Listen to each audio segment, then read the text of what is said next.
در پی انفجار مواد ترکنده در داخل بینای شعبه کارهای داخلی شهر قرغانتپه یک مفتش به هلاکت رسید. حادثه بگاه روز یکم دکبر به وقوع پیوست. یک منبع از ریاست کارهای داخلی ولایت ختلان شب یکم دکبر بر رادیو آزادی گفت مفتش کشته شده محیدین زاهدزاده کاپیتان میلیسا بود.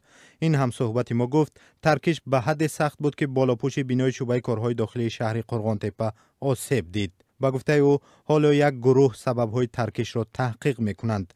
تفتیشات تا سحر خلاصه خود را پیشنهاد می‌کند که این مواد ترکنده چی بود و چرا آن ترکیده است. عمرجان امامعلی سخنگوی وزارت کارهای داخلی تاجیکستان شب یکم دکبر بر رادیو آزادی گفت یک کمیسیه برای تحقیق این حادثه به کار آغاز کرده است. سنجش معلوم میکنه بود سبب عاملش.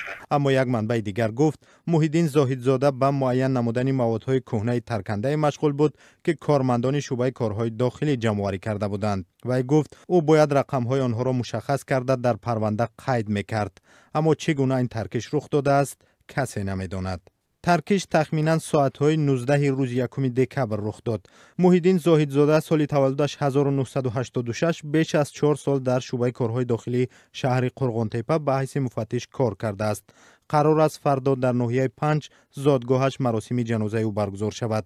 به اطلاع خبرنگار رادیو آزادی از شهر قرغانتپه در نزد بینای شعبه کارهای داخلی قرغانتپه نزدیک به ساعت‌های 20 آدم و خادمان زیادی پلیس جمع آمده حرکت ماشین در راه نزد این مؤسسه منع شده است.